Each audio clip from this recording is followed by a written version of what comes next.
Jéhovah, Jésus-Christ, Saint-Michel, Dieu Tout-Puissant, Seigneur Dieu, que chaque expression qui sortira de ma bouche trouve sa place dans les cœurs au nom de Jésus-Christ.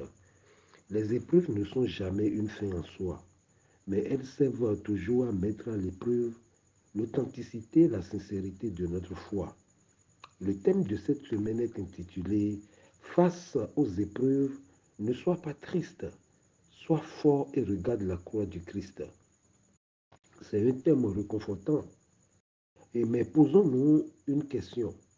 Pourquoi un athlète est prêt à se soumettre à un entraînement rigoureux? Tout simplement parce qu'il sait que cela augmentera son niveau d'endurance. Voilà, ainsi sont les épreuves. Bien-aimés, j'ai le regret de vous informer que personne ne peut échapper aux épreuves sur cette terre. Si vous lisez Matthieu chapitre 16, le verset 24, la parole de Dieu déclare, alors Jésus dit à ses disciples, si quelqu'un veut venir après moi, qu'il renie à lui-même, qu'il se charge de sa croix et qu'il me suive. J'espère que ce verset doit résonner dans le cœur des chrétiens. Si quelqu'un veut venir après moi, qu'il renonce à lui-même, quelle mise en garde. Dieu n'aime pas la quantité, Jésus n'aime pas la quantité, mais la qualité. La seule façon de sortir d'une épreuve est de la traverser. Je répète, la seule façon de sortir d'une épreuve est de la traverser. Le Seigneur ne nous promet pas une vie sans problème et sans épreuve, jamais. Mais il nous assure qu'il nous aidera à les traverser. Aujourd'hui, le christianisme est devenu comme euh, euh, la facilité. C'est vrai que Jésus a fait le plus dur à la croix, mais lui-même nous a dit, si quelqu'un veut venir après moi, qu'il renonce à lui-même, qu'il se charge de sa croix et qu'il me suive. Alléluia. Ainsi, le Seigneur prononce ces paroles de consolation parce qu'il sait que nous ne pouvons pas sortir d'une épreuve, mais la traverser. Ésaïe 43, le verset 2 à 3, la parole déclare, si tu traverses les eaux, il n'a pas dit si tu fuis les eaux, si tu traverses les eaux, je serai avec toi. Et les fleuves, ils ne te submergeront pas. Si tu marches dans le feu, tu ne brûleras pas et la flamme ne te consumera pas. Car je suis l'Éternel, ton Dieu, le Saint d'Israël, ton Sauveur. Les eaux sont les épreuves. Le feu est une épreuve. Alléluia. Face aux épreuves, ne sois pas triste, sois fort et regarde la croix du Christ. C'est important, c'est très important de clarifier ces choses. Vous devez connaître la différence entre la convoitise, la tentation et l'épreuve. Trois choses. La convoitise, la tentation et l'épreuve. Qu'est-ce que la convoitise? La convoitise est un désir immodéré de posséder quelque chose. Qu'est-ce que la tentation? La tentation est un entraînement au mal, par suggestion diabolique. Et l'épreuve, qu'est-ce qu'une épreuve? Une épreuve est une expérience ayant pour but de faire connaître la valeur d'une chose ou d'une personne. Alléluia. Pour bien expliquer, la convoitise vient de nous-mêmes, c'est-à-dire la chair. La tentation vient de l'ennemi, c'est-à-dire le diable. Mais l'épreuve vient de Dieu. Ne mélangeons pas. L'épreuve ne vient pas du diable. L'épreuve ne vient pas de la chair. La convoitise vient de la chair. La tentation vient de l'ennemi, le diable. Et l'épreuve vient de Dieu. La convoitise a pour but de paraître sans être. C'est ça la convoitise. La convoitise, son but, c'est de paraître sans être. Le but de la tentation est de séduire et de faire tomber. Mais l'épreuve a pour but de produire l'endurance et l'élévation. Waouh! Alléluia. Si vraiment vous comprenez la différence entre la convoitise, la tentation et l'épreuve, vous verrez que nous formulons mal la prière dominicale. En récitant Matthieu chapitre 6, le verset 13, nous disons quoi? Ne nous induis pas en tentation, mais délivre-nous du malin. Mon souci dans ce verset est le mot induit. Induire ensemble indique que Dieu peut nous tenter. Mais il est évident que Dieu n'est jamais l'auteur d'une tentation. Alléluia. L'épître de Saint Jacques le montre d'une façon péremptoire. Jacques chapitre 1, le verset 13, écoutez la parole de Dieu. Que personne, lorsqu'il est tenté, ne dise, c'est Dieu qui me tente. Car Dieu ne peut être tenté par le mal et lui-même ne tente personne. Waouh! Donc, il est préférable et légitime d'accepter la formule. Quelle formule? Et cette formule ne nous laisse pas entrer en tentation. Là, c'est plus correct que ne nous induit pas en tentation. Non, Dieu ne peut jamais nous conduire dans la tentation. Alléluia. Non, nous devons comprendre que ne nous laisse pas entrer en tentation est bien approprié que ne nous induit en tentation. Aussi, d'autres disent, ne nous soumets pas à l'épreuve. Non, alléluia. C'est aussi une erreur verbale. C'est une erreur verbale. Ne nous soumets pas à l'épreuve. Non. En effet, si l'épreuve est nécessaire à notre développement spirituel, comment Jésus pourrait-il nous apprendre à demander à Dieu qu'elle nous soit épargnée? Impossible. Alléluia. Un chrétien sans les épreuves est un poisson sans marigot. Alléluia. Le diable est l'auteur de la tentation. Lisez Matthieu chapitre 4, le verset 1. La Bible dit, alors Jésus fut mené par l'esprit dans le désert pour être tenté par le diable. Donc qui tente là, c'est le diable. Dieu est l'auteur des épreuves. Genèse chapitre 22, le verset 1. La Bible dit, après ces choses, Dieu mit Abraham à l'épreuve. On n'a pas dit Dieu mit Abraham à la tentation, non. Dieu mit Abraham à l'épreuve et lui dit, Abraham. Et il répondit, me voici. Alléluia. Alléluia. Alléluia. Cependant, tout enfant de Dieu doit obligatoirement passer par le désert.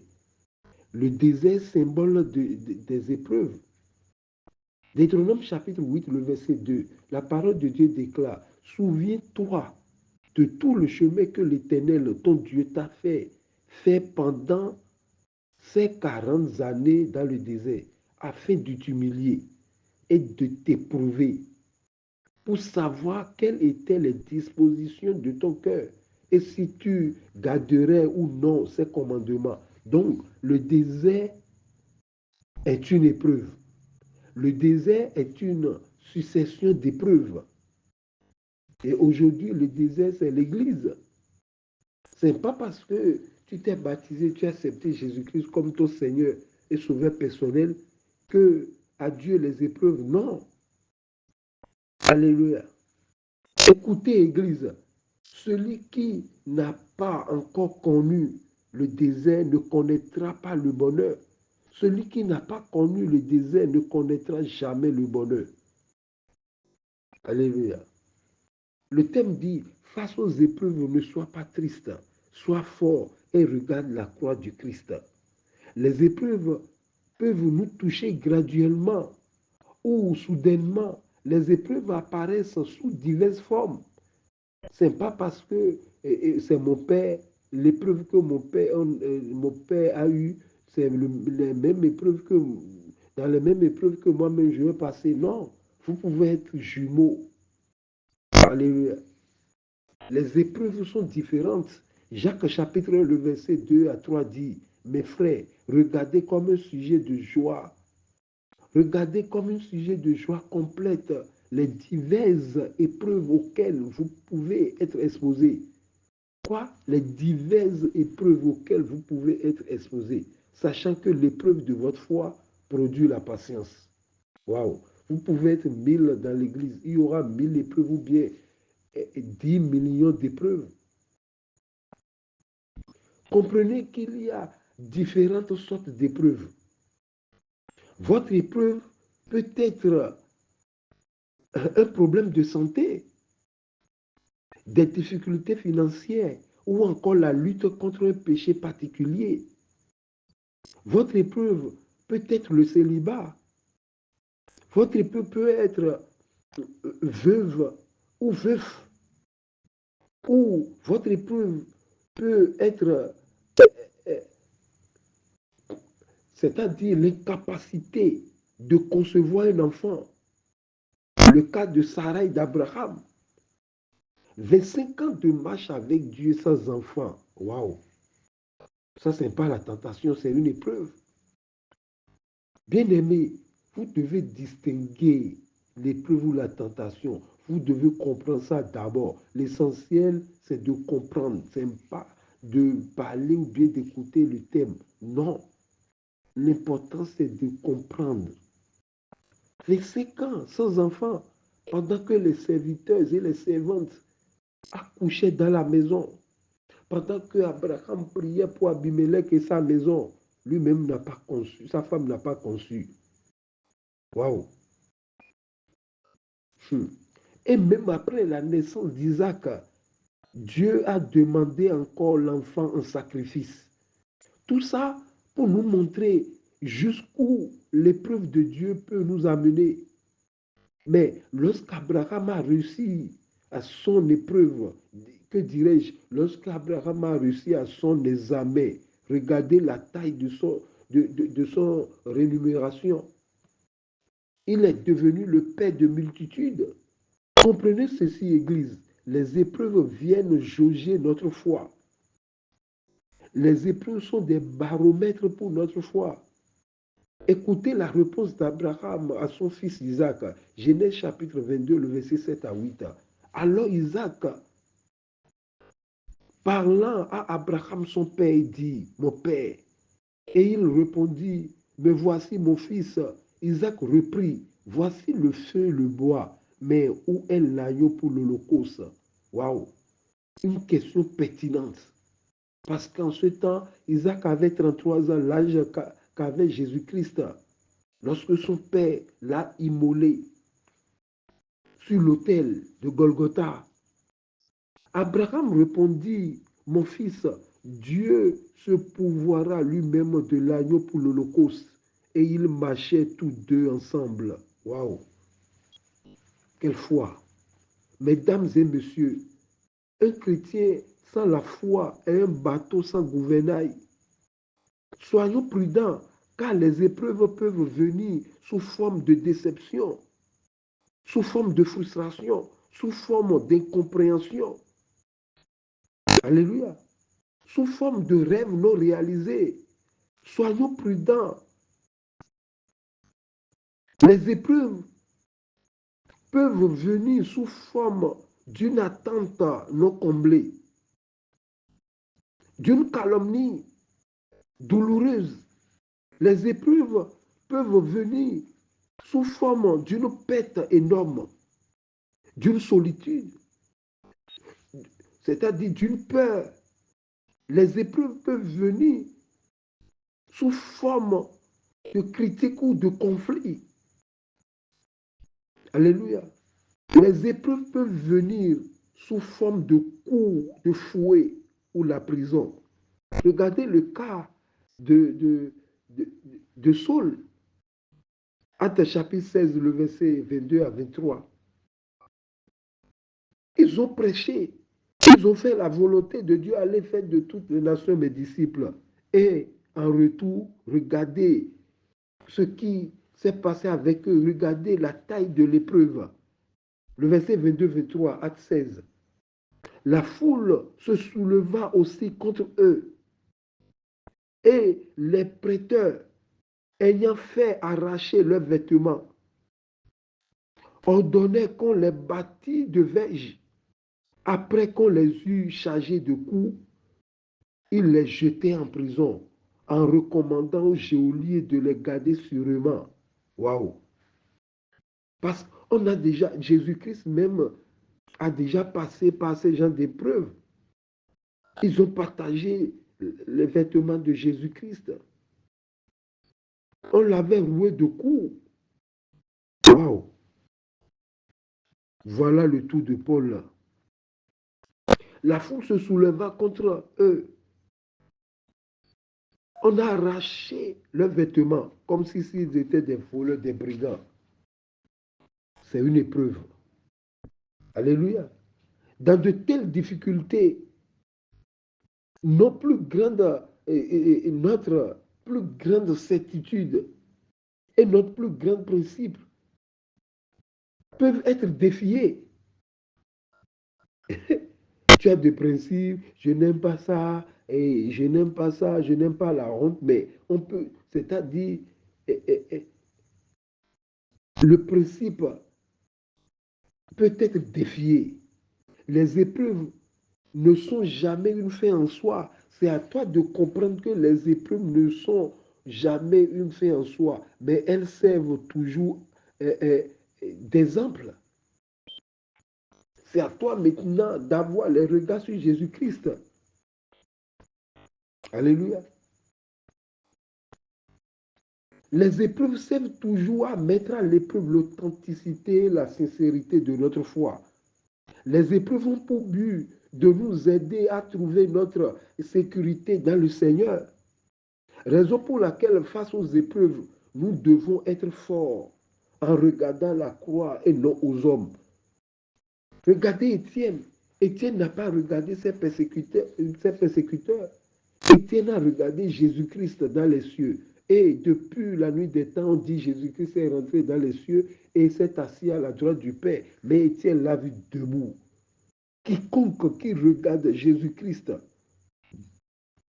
quiconque qui fait face aux épreuves et regardant Jésus-Christ, le verra toujours debout. Comment debout? Debout pour le secourir. Alléluia. Alléluia. Alléluia. Mais Job a été sévèrement mis à l'épreuve lorsque ses enfants et ses possessions lui ont été retirés. Sa propre femme, je dis bien, sa propre femme s'est retournée contre lui et lui a suggéré de maudire Dieu et mourir. Quel niveau? Job est toutefois demeuré inébranlable. Écoutez, dans l'adversité et dans la peine, celui qui est important, ce n'est pas les hommes. Celui qui est important, c'est toi et Dieu. Alléluia. Regardez Job, dans la diversité et la peine, il a loué le Seigneur. Il a loué le nom du Seigneur. Il a dit, Job chapitre 1, le verset 21, il dit, nuit je suis sorti du sein de ma mère et nuit j'y retournerai. L'Éternel a donné, l'Éternel a ôté, que le nom de l'Éternel soit béni dans l'adversité, dans la peine, dans l'ouragan, dans la tempête. Il a loué le nom du Seigneur. Quel exemple! Dans l'adversité, il a regardé en face son Créateur. Mais plus tard, alors qu'il était assis sur un tas d'ordures du moins, alors qu'il était assis sur un tas d'ordures, affligé d'horribles plaies et complètement incompris de ses amis, il s'est retourné extrêmement. Et c'est-à-dire, on l'a vu misérable. Il s'est retrouvé extrêmement misérable et troublé. Néanmoins, je dis bien néanmoins, regardant au-delà de l'épreuve, il a chanté au sujet de son Rédempteur. Au-delà de tout cela, Job a vu Jésus-Christ. Job chapitre 9, le verset 25 à 27. Écoutez Job. Il dit, mais je sais que mon Rédempteur est vivant. Il sait que le brouillard n'empêche pas Dieu d'agir. Il sait que les épreuves n'empêchent pas Dieu d'agir, ni la tentation n'empêche pas Dieu d'agir. Je sais que mon Rédempteur est vivant et qu'il se lèvera le dernier sur la terre. Quand ma peau sera détruite, il se lèvera. Quand je n'aurai plus de chair, je verrai Dieu. Je le verrai et il me sera favorable. Alléluia. Mes yeux le verront et non ceux d'un autre. Quelle certitude, quelle assurance. N'abandonnons pas notre assurance. Dieu n'utilise pas les épreuves contre nous, non. Les épreuves sont les instruments que le Seigneur utilise pour nous former et développer en nous la fidélité spirituelle, l'endurance, la croissance, la maturité et la perfection qu'il veut voir en nous. Il passe par les épreuves pour nous, pour nous inculquer toutes ces valeurs. Les épreuves nous sont envoyées pour enrichir notre foi. Le Seigneur peut nous placer devant une épreuve pour nous pousser hors de notre zone de confort et de nos réseaux de soutien autres que lui. Car aujourd'hui, nous avons des zones des réseaux de soutien. Raison pourquoi on ne prie plus. Les chrétiens d'aujourd'hui ne se lèvent plus la nuit pour prier parce que nous avons nos propres réseaux de soutien. Alléluia. Alléluia. Nous sommes amenés à tomber à genoux et de confesser. Alléluia. David disait, qui d'autre ai-je au ciel? Dans Somme 113, je pense. Somme 113, à partir du verset 25, où il dit, qui d'autre ai-je au ciel? Personne. Un chrétien doit se contenter de son Dieu. Jésus-Christ disait à Paul, ma grâce te suffit. C'est une épreuve. C'est une épreuve. C'est autrement dit à Paul, tu dois avoir les regards sur ma grâce. Si tu, si tu enlèves tes regards sur la grâce, tu dois chavirer. Comme Pierre sur la mer. Lorsqu'il avait les yeux sur la grâce, il marchait sur l'eau. Mais lorsqu'il a détourné ses regards de la grâce, il a commencé par chavirer. Qui d'autre ai-je au ciel? Personne, c'est toi seul, Seigneur. Face aux épreuves, ne sois pas triste. Les épreuves ne sont pas là pour te tuer, non, mais pour te former. Face aux épreuves, ne sois pas triste. Sois fort et regarde la croix du Christ. Mais pourquoi c'est à la croix du Christ que nous devons regarder? Dans ce cas, je reformule un peu le thème pour faciliter la compréhension. Face aux épreuves, ne sois pas triste, sois fort et prends l'exemple sur la croix du Christ. Waouh! Comprenez, face aux épreuves, ne sois pas triste, sois fort et prends l'exemple sur la croix du Christ. Voici maintenant, voici maintenant les 4 raisons pour lesquelles nous devons regarder la croix du Christ pendant nos épreuves. Alléluia. Église, les 4 raisons, première raison pour lesquelles, première raison pour laquelle nous devons regarder la croix du Christ pendant nos épreuves. Parce que la pire de nos épreuves n'est rien comparé à la souffrance de Jésus-Christ. N'est rien comparé à la souffrance que Jésus-Christ a endurée pour nous. Jésus-Christ est le parfait modèle. Alléluia.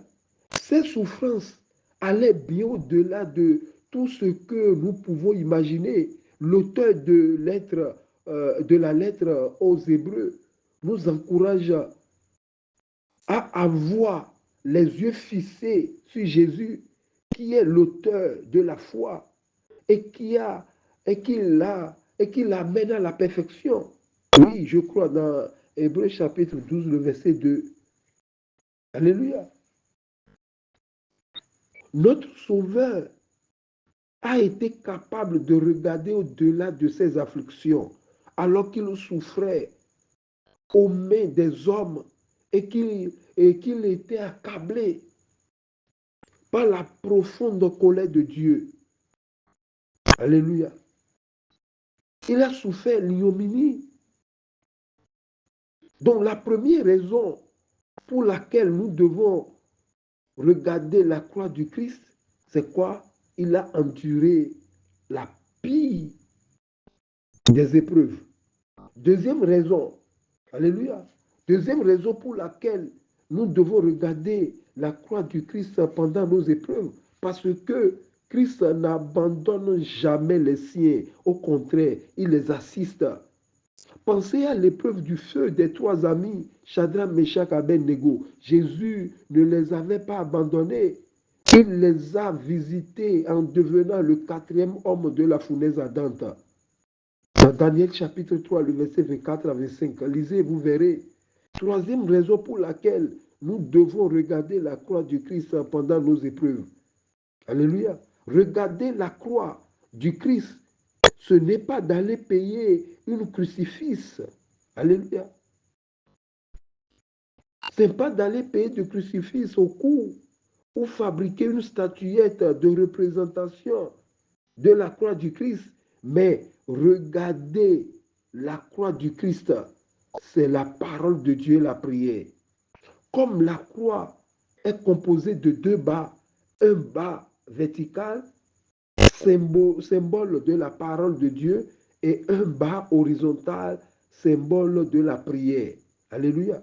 Seul ceux qui gardent ces deux éléments ne sera pas triste face aux épreuves. Waouh. Alléluia. Quatrième raison pour laquelle nous devons regarder la croix du Christ pendant nos épreuves, à cause des sept paroles de Jésus sur la croix. Waouh, quelle révélation. Je dis à cause des sept paroles de Jésus sur la croix. Les sept paroles de Jésus sur la croix représentent la solution face aux épreuves. La première parole, face aux épreuves, nous devons pardonner. Jésus a dit, Père, pardonne-leur car ils ne savent pas ce qu'ils font. Face aux épreuves, nous devons pardonner. Il a dit, aimez vos ennemis, faites du bien à ceux qui vous font du mal. Nous devons pardonner. Deuxième parole de Jésus sur la croix, il a dit, je te le dis en vérité, aujourd'hui tu seras avec moi au paradis. Face aux épreuves, nous devons penser au royaume des cieux. Chrétiens, la vie ne finit pas sur cette terre. À cause des épreuves, tu es parti c'est-à-dire tu as vendu ton âme au diable. La vie ne termine pas sur cette terre. Jésus-Christ disait, mais qu'est-ce qu'un homme peut donner en échange de son âme? Alléluia. Troisième parole de Jésus sur la croix. Jésus a dit, femme, regarde ton fils, fils, regarde ta mère. Cela nous montre que face aux épreuves, nous devons toujours faire du bien en pensant à nos parents et à nos proches. Quatrième parole de Jésus sur la croix. Jésus disait, mon Dieu, pourquoi m'as-tu abandonné? Quand les épreuves se succèdent dans notre vie, nous pensons que nous sommes abandonnés par Dieu, alors que c'est une erreur. Dieu n'abandonne jamais. Il faut comprendre cela. Dieu n'abandonne jamais. Il faut comprendre qu'il y a un temps de silence dans la vie de tout un chacun de nous, où on sent le rejet. Dans ce temps de silence, on sent le rejet, on sent l'abandon de tout le monde, on sent l'abandon de tout part. Laissez-moi vous dire, alléluia, que Dieu n'abandonne pas. Toi qui m'écoutes, tout le monde peut t'abandonner, mais Dieu n'abandonne jamais. Mon Dieu, pourquoi m'as-tu abandonné? Je veux poser une question. Est-ce que Dieu l'a vraiment abandonné? Est-ce que Dieu a vraiment abandonné Jésus-Christ? Non, je ne pense pas. Car, premièrement, Dieu l'a donné un tombeau neuf. Alléluia. Deuxièmement, Dieu l'a ressuscité le troisième jour des morts, malgré l'embargo des hommes. Troisièmement, il lui a donné un nom qui est au-dessus de tout nom, afin que tout genou fléchisse devant son nom.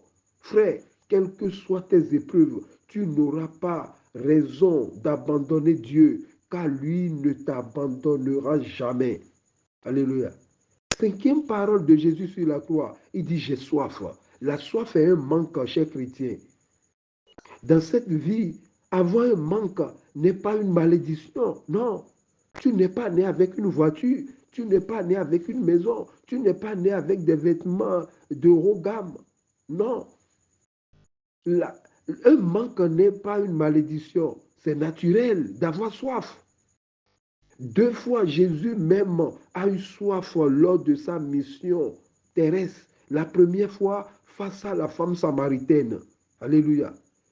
Écoutez, ceux qui ne veulent pas avoir soif, symbole d'épreuve. La soif, c'est symbole d'épreuve. Ceux qui ne veulent pas avoir soif, ceux qui ne veulent pas avoir des épreuves dans ce monde finiront par accepter la plus grande épreuve qui est la gêne, finiront par accepter l'ennemi et finiront en enfer. Alléluia. Et en enfer, c'est une soif plus intense qui ne finira jamais, car l'enfer est éternel. Alléluia. Vaut mieux d'avoir soif dans ce monde et d'être comblé dans le royaume des cieux que d'être rempli des bonnes choses dans ce monde et d'être ou d'avoir soif dans le royaume des cieux. Regardez Lazare et l'homme riche.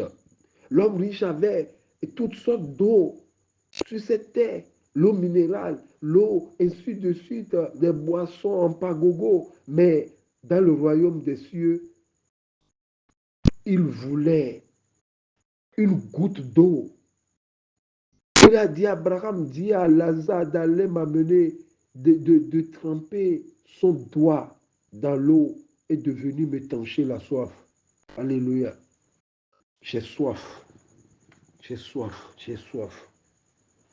Sixième parole. Tout est accompli. Alléluia. Les épreuves nous aident à accomplir nos destinées, comme les épreuves aident les élèves à accomplir leur cursus scolaire. Ainsi, les épreuves nous aident à avoir un renommé. Lisez Job chapitre 42, le verset 12 à 15. Alléluia. Après tant d'épreuves, mais Dieu l'a élevé. Pendant ces dernières années, Job reçut de l'Éternel plus de bénédictions qu'il en avait reçues dans les premières. Alléluia. Il posséda 14 000 brebis, 6 000 chameaux, 1000 paires de bœufs et 1000 ânesses. Il eut 7 fils et 3 filles.